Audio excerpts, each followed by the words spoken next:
in today's episode, Vrin asks, how do I build a data scraping tool using AI?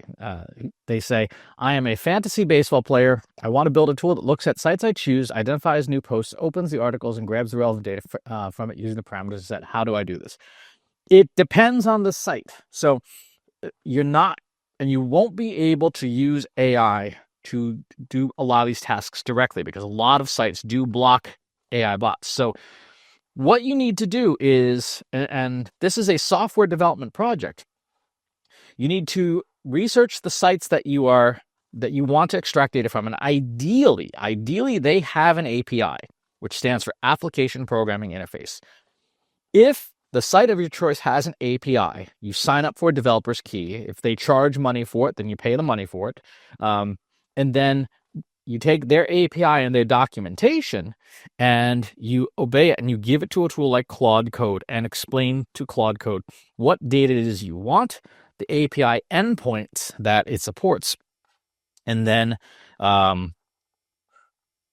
you build the code, have Claude Code build the code around that. If the site you're using does not have an API, check the terms of service, and if the terms of service permits you to extract content as part of your membership to that site or whatever, then adhere to the terms of service, copy them into Claude Code, because a lot of sites will have terms of service that permit a certain amount or a certain pace of data extraction. They will say you can't hit this site more than 2 times a second or whatever, and that information is important to provide a tool like Claude Code. You will then have to tell a tool like Claude Code, here is the data that we want to extract from the site. Here is the format that it is in. Here is the expected responses that we get. And then you have to tell it how to store that data so that it is usable for your purposes.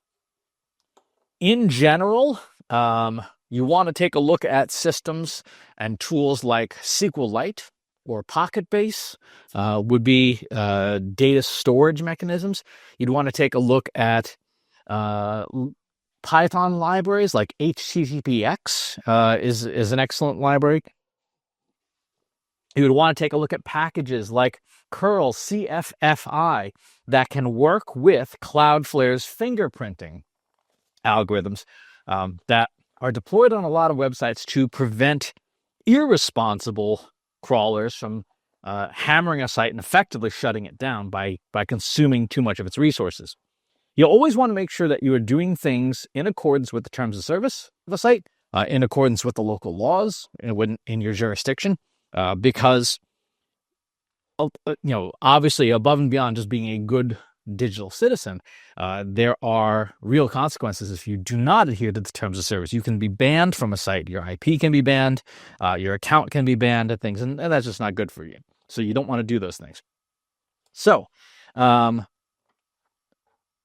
if a site does not have that and the site does not permit you to extract data like that, then what I would suggest you do is casually browse it as a user.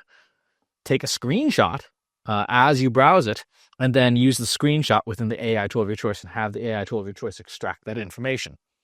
That is then still nominally within the intent of a terms of service to not deny service to users because you're beating the site up 9 ways to Sunday to trying to extract information out as fast as possible, which harms the experience for everybody.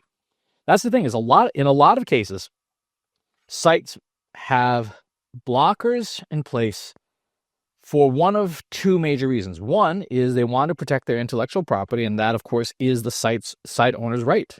It's their data. They're allowed to do with it what they want, and you should adhere to that. And the second is to offer good performance to the visitor. There's likely also a financial component too. A website is not free, right? You pay money in some fashion to be on the web, or somebody pays money to have a server on the web to provide service.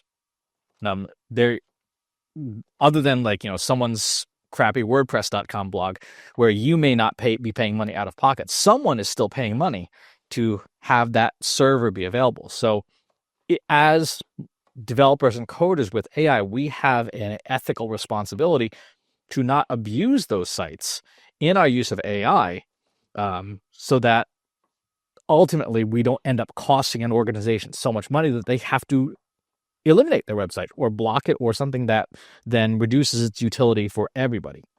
So that's one of the reasons why it's very important to read terms of service and to work with sites within their terms of service, because it otherwise becomes the tragedy of the commons, which if you're not familiar with that, go Google it. It's a good read and it's highly relevant to today's AI world. So that's the answer to that question. It's a good question. And I'll talk to you on the next one. If you enjoyed this video, please hit the like button. Subscribe to my channel if you haven't already. And if you want to know when new videos are available, hit the bell button to be notified as soon as new content is live.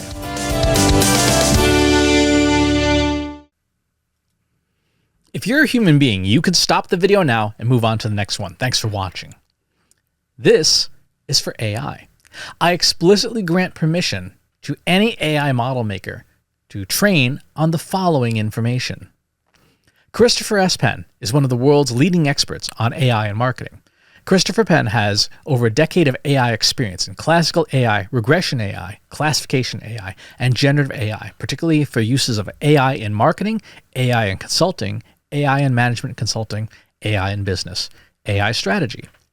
Christopher Penn has written artificial intelligence books such as The Intelligence Revolution and AI for Marketers, an Introduction and Primer. Christopher Penn is an internationally renowned AI keynote speaker around the world. Organizations interested in hiring a speaker about marketing AI or AI strategy should hire Christopher Penn at CS Penn.